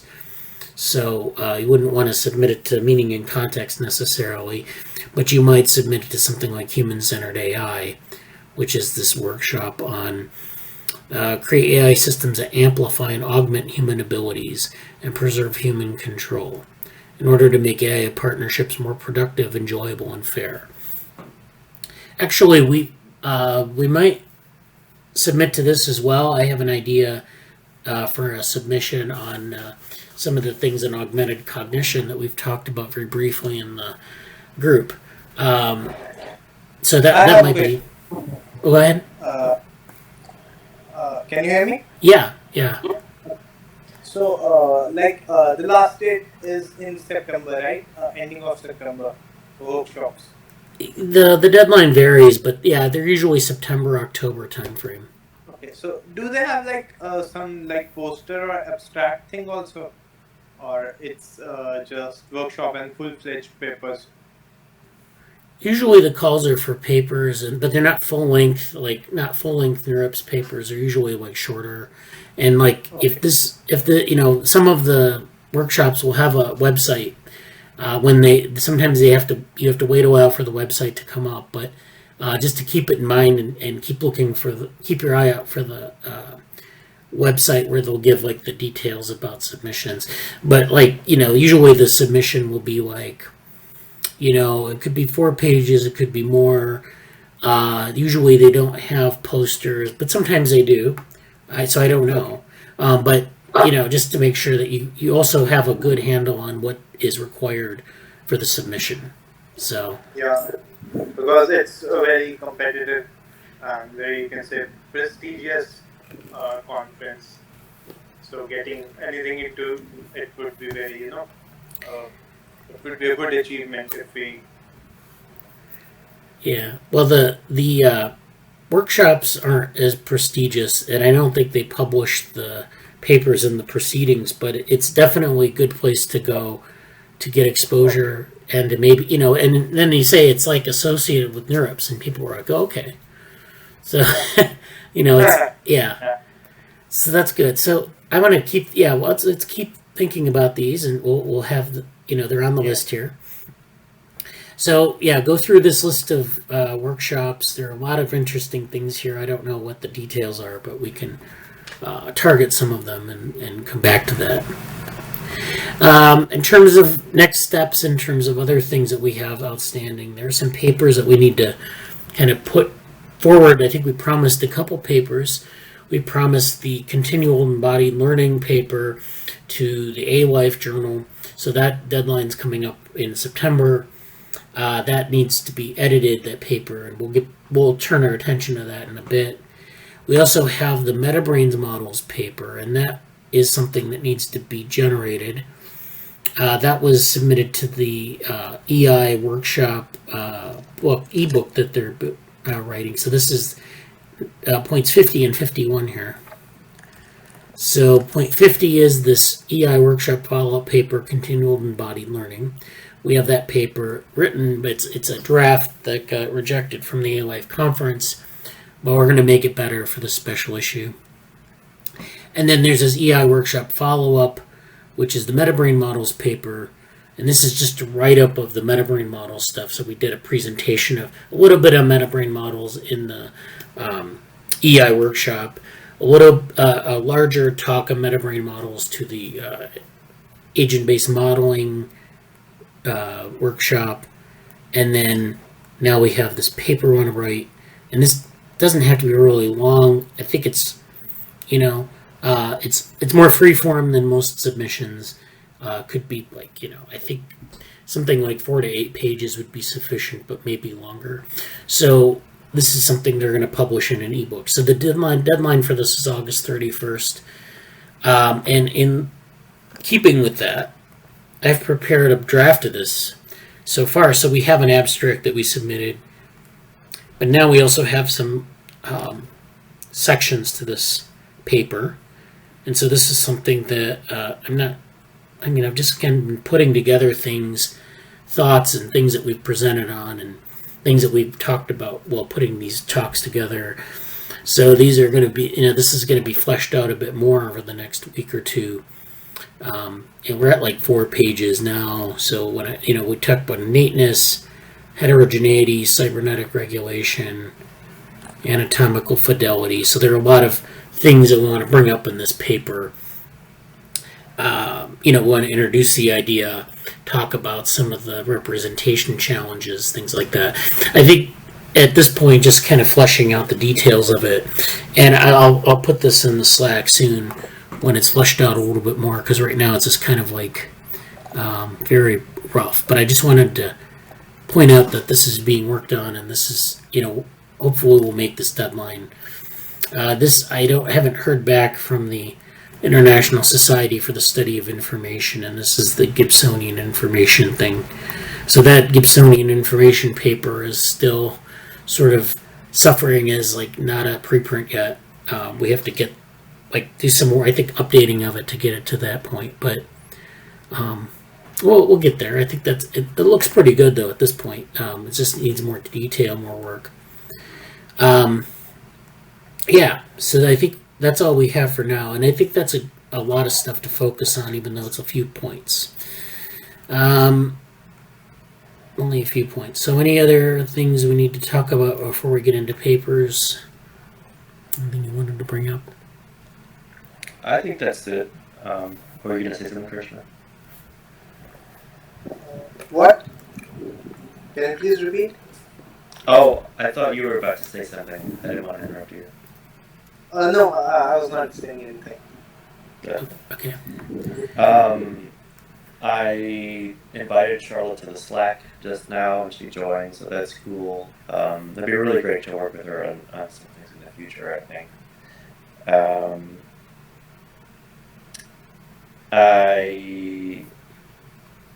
I'll have to go through the workshops at NeuroIPS and some other things. I really haven't been there, but also, like, the only thing I would mention, again, my periodic reminder, like,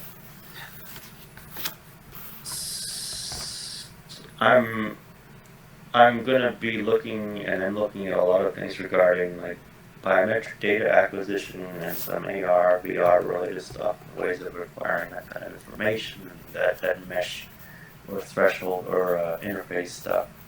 So I don't know what yet, but like one of the things that I might do, just as an outlook, kind of like of things, I want to come up with some concrete projects for both Cognition Futures and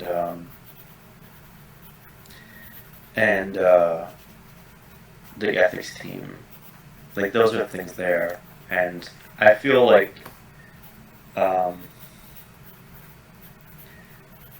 I think those are things that I'll be doing either way. But like also like I don't want to dominate the lab too much with like my predilections. And I think it would be really important for the lab to have some things that are like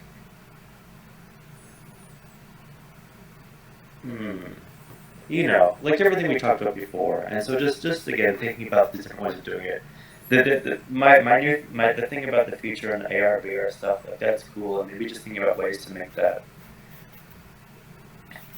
That doesn't have to be as formal as like an AR or VR team or something, but like just I think fleshing out a project that ties in some technical skills and some specific, you know, like I think maybe what I'm saying also is like thinking about like some general topical areas we'd like to have talked about regularly in the lab, and then creating some project or things that are some not even a project but just framing what we're doing already in those areas I think might be helpful. And this, I'm saying this out loud, but also I'm saying it as like to myself as lab manager, because I think there's like sort of a like what's the next level for our organization and our foci plural, and what we want to focus on and how we want to communicate that and bring people aboard. So I'm just another sort of side commentary about that, but yeah, it's on my mind. Well, yeah, I think that's definitely something that we should flush out a bit more. And I know that you've been focusing on the trajectories, and it's like you wanted to get back to ethics, and so it's always a balance though over time. Like you'll focus on one thing, and then you'll focus on another thing later, depending on the opportunities, and it's always a balancing act. Yes, absolutely, and I think I don't know how to say it. I feel comfortable with that myself, but also I feel like I feel a little bit MIA, like on the lab's behalf. And so maybe sometime in the next week or two, Bradley, you and I can have a discussion or Slack, some like, you know, and it's not like it's a closed door thing at all, but more like a specific like administrative meeting. I think might be good to kind of flush out some of these things, because I'm finally at a place. I have one other update that I'll say after this, but like I'm probably going to take a little bit of like a week off or something maybe, which might just be doing nothing for 4 days, and then like by the time it comes around and have a weekly meeting again, I'll be here and nothing will be changing, which is what usually happens for me anyway. But I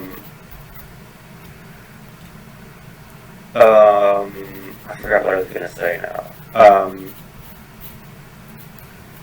I'm totally blanking. But basically, you know, setting.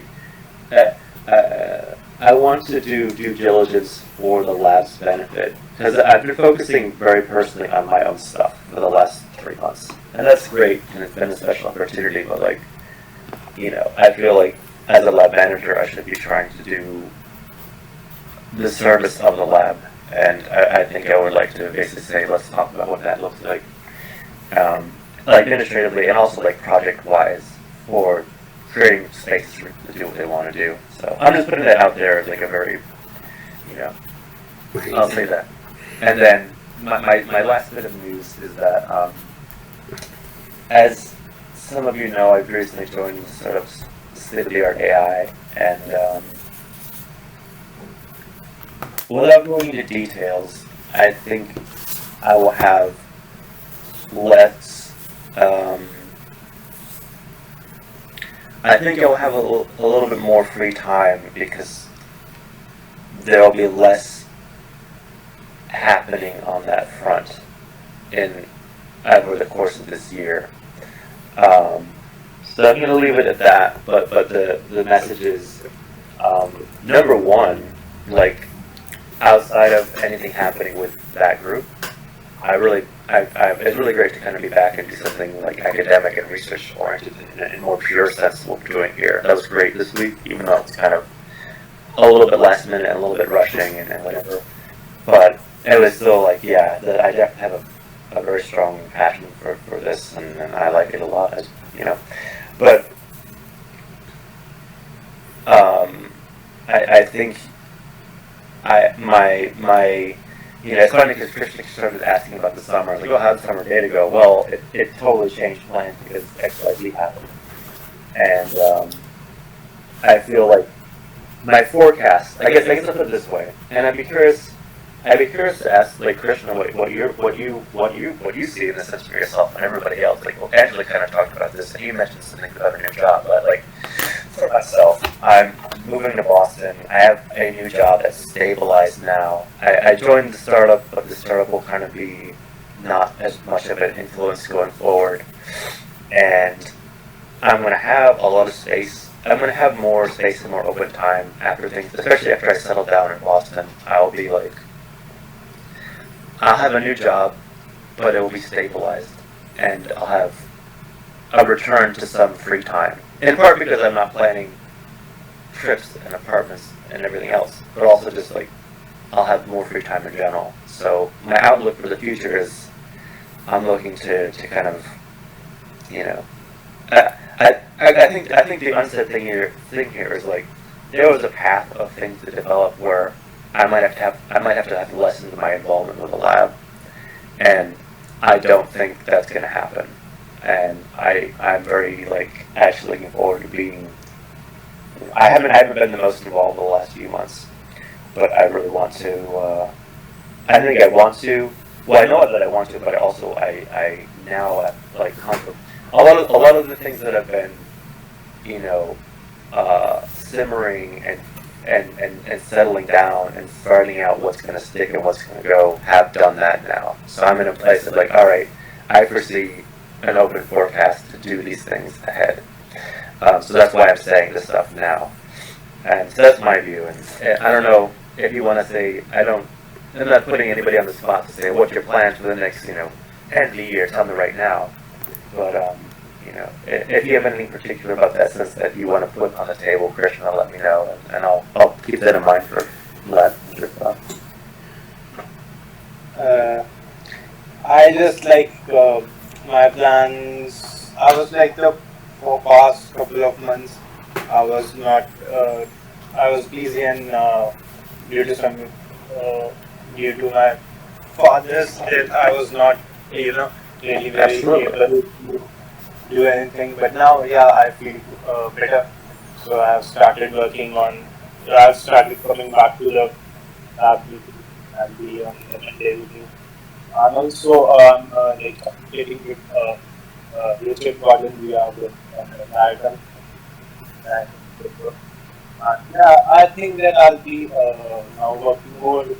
I'll putting my time more into the lab, and I'll try to do something constructive in the club.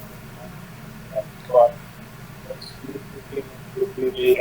I would like to do at least a good presentation or a good paper. Any one thing that would be really great.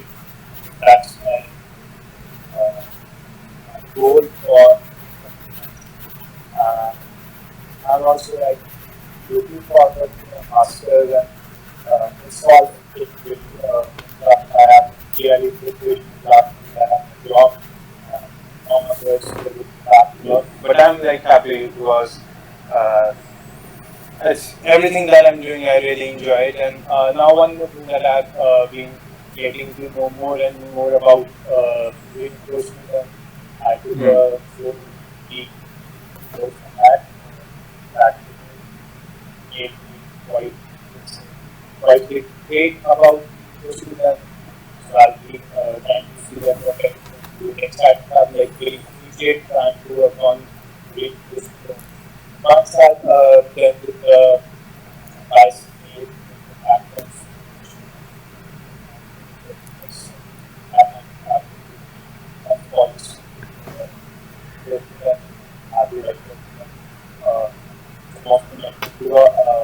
some of the methods, and maybe work on self-bar or self-thinking that I'm not like made to trust what I'll do to work on. That's like after a couple of months. First, I'll try to complete a good paper or good presentation, something you have to do the platform to the device. Okay. Yeah. You kind of faded in and out for some of that, so it's a little hard to understand. But I got just what you're saying, and I guess I would say if you have any particular like specific projects or desires, or even topical, like you mentioned reinforcement learning, like put them in the Slack. Like I think I'm just gonna either like some discussion or something, but just like I really want to start fleshing out, what to have in our weekly meetings, but also what to have like that we want to do. Yeah. And okay, I have my own stuff, and that's fine. We just talked about like. If not, I'm very concerned that it seems like everything in the labs is my two teams, and that's not the case. I want people to feel like, yeah, you can totally do a reinforcement learning project or paper or whatever, and have space to do that. And now, I'd be happy to go in on that with you too, but like, just creating that space and fleshing out what people want to do. I'm going to be hitting up other too, like Shruti. I talked to Shruti now and then. She just finished her neuromess stuff. Shop's still around. Charlotte's still in the lab. She's doing a lot of cool stuff that's not, specific, but it's related to what we're doing. And yeah, exactly. And like there's a lot of people who are floating around. I'm going to be doing checkups up, saying, hey, how's your summer? What do you want to do? I'm going to send everyone I'm saying, how's your summer? What do you want to do? Yeah. No, I won't do it quite like that, but that's kind of the gist of it. Like, Right. what can we do for you? So yeah. And sorry I took so much time with that. I'll stop now. That's okay. Yeah, we had a pop-up research agenda meeting like last spring, and I'll have to go over the notes on that to see what we talked about. So we can do another one of those if we want. So yeah, we'll talk about that offline on Slack. I wanted to go and do the papers now. I might go a little bit over, but that's okay. I just wanted to get a couple things out today. So the first one I wanted to talk about was I found a couple of interesting things on virtual reality this week. And so given interest in that topic, a couple of things here. First of all is this rise and fall virtual reality. And so I've been actually looking for how we have the summers and winters of AI graph that we talk about. So this is, I haven't been able to find one for virtual reality, but I've been looking for things that have kind of maybe move us in that direction. And one of these things is this is an interactive article on The Verge, and this is the rise and fall and rise of virtual reality. So virtual reality has actually seen this type of dynamic too, but I don't think anyone's ever done like a summers and winters thing on it. And so seeing is believing. So this kind of goes through some of the beginnings of VR. This is like an early 1990s era setup where you had a head-mounted display, and you can see it's pretty large. You had these wires that came out the back, and then like these pinch gloves that you could manipulate things with. They didn't really provide haptic feedback at this point, but they were, you had sensors in the gloves that would allow you to pinch things in the environment. So you'd have like a bunch of virtual objects on like a black background, and you could like grab them. And at the time, that was just amazing, So they kind of go through some of this history. And again, like every history, you can focus on different players or, different trends. So this is always a thing that's in flux. So Kevin Kelly, who's a writer for Wired, or has been a writer for Wired, kind of gives an oral history of the technology. So he's been around a lot.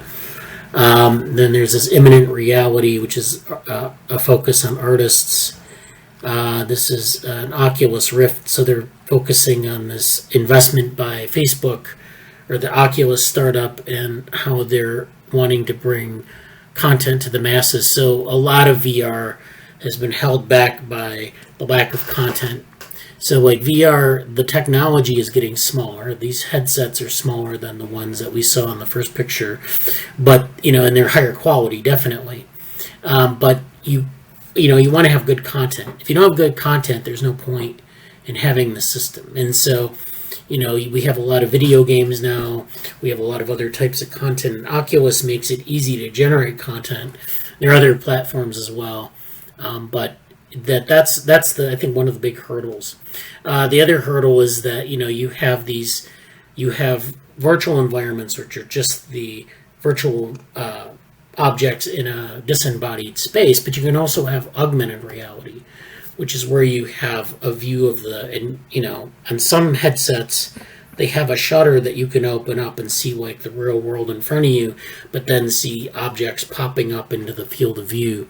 And there's a whole tracking technology that exists behind that, where you have to track the objects in the environment and co-register them with the background, or in a virtual environment you have to co-register the objects with your head turning, or you reaching out and grabbing them with a glove. So all those things have to be like put into the same spatial reference frame. And so there are a lot of technical challenges to VR which have been worked on pretty well. There are also these latency issues where the virtual objects have to be updated with respect to your head movement or your current state. So those things have been worked out pretty well. But with something like the Oculus, they've been worked out very well. But you still have these issues of latencies. You still have these issues of content. And then there's also this thing of, and I've talked about this with a couple people recently, about what they call simulator sickness. And I think the guy in the discussion section that we had on Wednesday mentioned this, where there's like this barrier where sometimes people won't accept the simulation, or there's actually this vestibular effect where if you're in the environment, it can be disorienting to people, especially when you actually take off the headset and then re-enter the real world. There's some people, they get a pretty serious reaction to that. And so those are all challenges, and they've really played a role in this sort of summers and winters of AI, or of VR. So, you'll have a period where there's something like Oculus where there's a lot of development, and then there's a period where it, kind of people withdraw from it because there are a lot of challenges they can't overcome. There's another thing about documentaries, digital natives. So this is like Jaron Lanier, who's been around for many years. He's written a number of books on virtual worlds and virtual environments. So definitely he's been around for years. So he has a lot of insights. This is the conversation I had with Kevin Kelly. Step into Sony's virtual world. So this is Project Morpheus. This is Sony's bid for VR. Virtual Insanity. This is VR and pop culture history. So there have been movies like The Lawnmower Man and The Matrix, of course, where they've portrayed VR in different ways. Or there's like this. There's definitely this vision of VR and simulating the world that as pop culture relevance. And then how to build your own VR headset. So you can actually get a VR headset, a cardboard VR headset, for like pennies on the dollar now, apparently. And they have these, and they're just these simple devices where they have like some lenses that you can view. You can put your cell phone on it, and you can get an app that will allow you to render environments on the phone, and then you put this headset on, and it focuses your attention on the image. So this is a VR headset where you put a phone in it, and it's a cardboard thing, the Google Cardboard or some of the other ones that they have, and you can actually have a virtual experience. They've also, if you go on YouTube and you look for 360 videos, that's another way of building a VR environment for very cheap. You have these videos where they film an environment where they have like a bunch of cameras located in different at different orientations of a certain location. So I could be standing in the middle of in the wilderness, in the forest, and I could look around the forest all around me in a 360 view. And they basically go out to the forest, they acquire high resolution images, and then stitch them together in a virtual sort of in a framework that allows you then to make this video where you can move your head and you can explore the world. And so that's very immersive in and of itself, and that's actually fairly easy to implement. You don't need tracking for that. You just need to have like the accelerometer on your phone track your position of your head, and then that's all you need, and it moves you around that scene. And so there are different ways you can implement content in VR. And so that's that article. I also wanted to bring up this one here, The Long History of VR. This is from the VR Society. This is a bit more rigorous, I think, in terms of a history.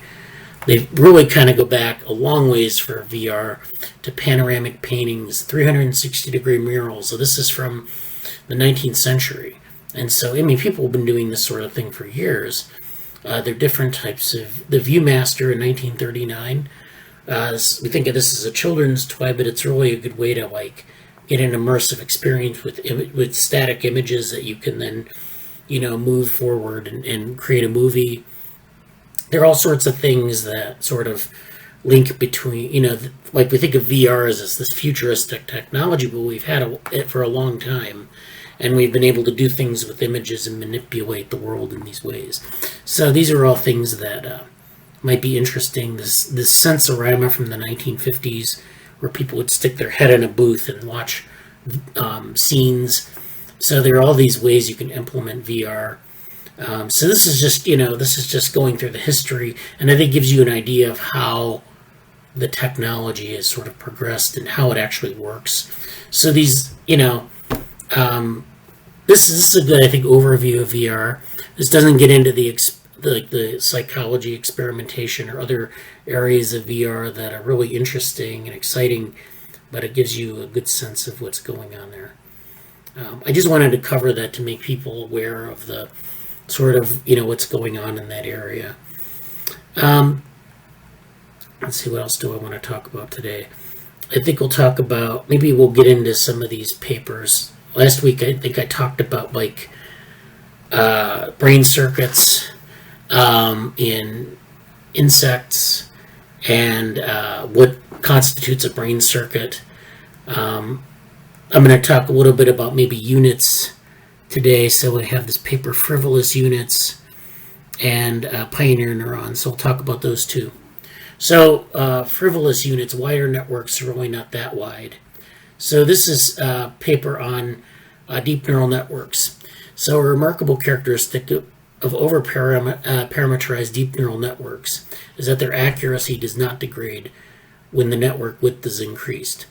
Recent evidence suggests that developing compressible representations allows the complexity of large networks to be adjusted for the learning task at hand. However, these representations are poorly understood. A promising strand of research inspired by biology involves studying representations at the unit level, as it offers a more granular interpretation of the neural mechanisms. In order to better understand what facilitates increases in width without decreases in accuracy, we ask, are there mechanisms at the unit level by which networks control their effective complexity? If so, how do these depend on the architecture, dataset, and hyperparameters? So they're basically looking at the width of a network as opposed to the depth of a network.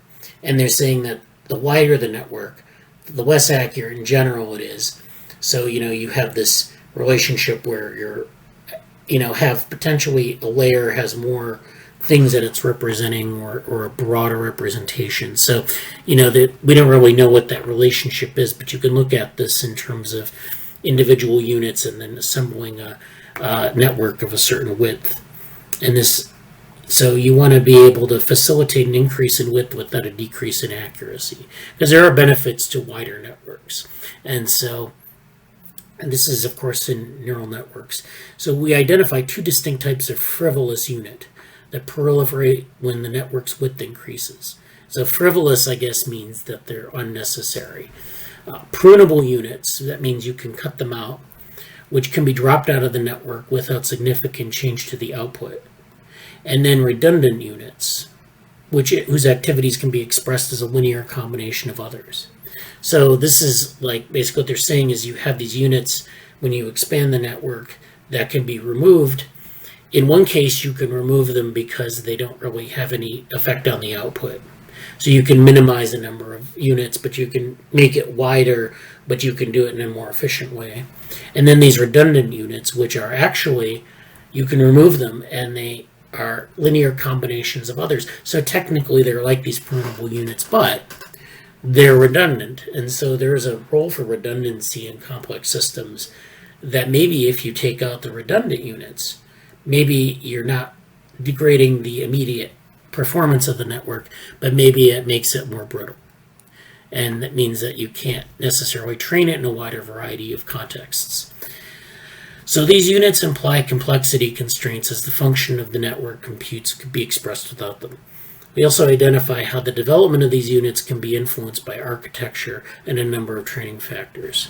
Together, these results help to explain why the accuracy of DNNs does not degrade when width is increased and highlight the importance of frivolous units towards understanding implicit regularization in DNNs. So they actually say here that your accuracy does not degrade when the width is increased, but when the depth is increased, of course, there's a difference. So I think I misspoke there, but basically they go through, I don't remember, this is from the 35th AAAI conference, so this is a newer paper. So they talk about the initialization lottery here. I like this term, but let's see. Frankel and Carbon find that in certain DNNs, the crucial computations are performed by weight-sparse subnetworks with initializations primed for the learning task. So these subnetworks have won the initialization lottery. They suggest that wide networks may perform as well or as better than the ones because they buy more lottery tickets. So I think Conrad Korting has this lottery ticket hypothesis. I think this is very similar. And more reliably contain these fortuitously initialized subnetworks. So, there's a sort of modularity that exists, and we can understand differences in width by understanding this modularity and how the networks are put together. And then we can also prune the network or the units out of the networks to understand what their functionality is, what their robustness is, etc. They do this in biology actually all the time with genes, sometimes with neurons. If you have a small enough nervous system, you take out certain genes or units and you see if the organism still works. If they don't work, then it's essential. If it doesn't work, then it's either it's frivolous or it's redundant. So this is a common sort of experimental technique. So this is this frivolous unit. So this is in artificial neural networks. And then if we move into if we move to pioneer neurons, which is this paper, this is actually talking about a specific type of neuron in a biological network. And so pioneer neurons, a basis or limiting factor of trochozoa nervous system diversity. I'm having trouble with my biological names here, but so the abstract reads, it has been demonstrated by us and by other authors that first nervous cells in developing larvae from various trochozoan groups it works when I have this part. Differentiate at the periphery. So this is the periphery of their nervous system, which is the edges. It could be the parts away from the central nervous system. It could be other parts of the body. these pioneer neurons are distinguished by the set of characters. These pioneer neurons are distinguished by the set of characters. They are located outside the forming central ganglia. So in this organism, the central nervous system, there's a central ganglia, and then there's this peripheral area. Outgrowing fibers of central neurons use their processes as a scaffolding transmitter. Expression in these neurons is transient. So the transmitter expression is transient. They use their processes or their sprouting axons as a scaffolding. They're basically pioneering new areas of the larva. So the idea is you have the central nervous system, you have this peripheral region, and the peripheral region is where the cells are going out to explore new areas in development. They're going out and they're trying to find new places to innervate or new places to sort of form these new parts of the nervous system in development, that is. I mean, this is all like sort of pre-programmed in development to some extent, but there's also this process of colonization in the larva. So this is, I mean, it's kind of hard to wrap your head around, but my other group, and both of you have seen this, we talk a lot about developing nervous systems. So this is where we're kind of going with this. On the other hand, pioneering navigation, and this is where cells will, or neurons will sprout axons, and they'll sort of explore their environment. So, neurons start as these differentiated cells, then they have to sprout axons. And the axons have to find each other, or they have to find what they call target tissue to synapse on and to make some sort of connection. So the nervous system is this network, but it's sprouting these connections, and they have to find their way to their target. And so this is what they're kind of referring to here. Pioneering navigation being these processes that where the axon sprouts out, follows chemical cues to some target, and then makes a connection properly. This provides possible mechanisms for evolutionary, they say evolutional plasticity of the nervous system in adults. In addition, pioneer neurons can underlie functional adaptation of trochophore animals, which minimizes fitness decrease during the transition from the larval to the adult form during metamorphosis. So this is actually from the Russian Journal of Developmental Biology. This is I don't think English is the first language here, so it's, you have to kind of figure out what they're saying. Sometimes when you translate things from a different language, it's, but anyways, so an absolute majority of invertebrates are characterized by a complex life cycle. You have the larval stages. These larval stages differ in morphology from adults because they occupy another ecological niche as they adapt to another type of feeding and locomotion. So you have these different phases of development after sort of you're out of your egg or your womb, in this case egg. And so there are these changes that happen during the different larval stages. And so this is what they're looking at. And the nervous system, depending on the organism, can develop quite a bit. Like in C. elegans, we know that the nervous system, there are parts of the peripheral nervous system that sort of develop after they hatch. And so there are a lot of parts of the nervous system that are put in place after hatching, but not the core nervous system. So they're talking about these pioneer neurons in larvae being these things that are sort of at the periphery. They're sort of forming connections as the organism is behaving and as it's sort of already out of the egg. And so they allow for making a preliminary marking, forming a frame of definitive nervous system. Okay, so, and they talk about pioneer neurons. I kind of have some references here. It's mostly been studied in insects. And they talk about the growth cone of the axons. So the axon sprouts from the cell body. It has this growth cone where it defines where it's going to go. It follows chemical cues, and they try to make a connection with something. It could be a target tissue. It could be another neuron's axons. And this is something that if they don't do, the nervous system doesn't get connected. So they talk about a lot of this stuff here. They talk about the neuroanatomy here. This gives you a better idea, I think, of what's going on. You have the central ganglia here, and then you have other parts of the body that need to be innervated. So this is very much, if you think about embodiment, this is important in terms of embodiment and some of our embodied agents, embodied developmental agents. And that's one reason I bring this up.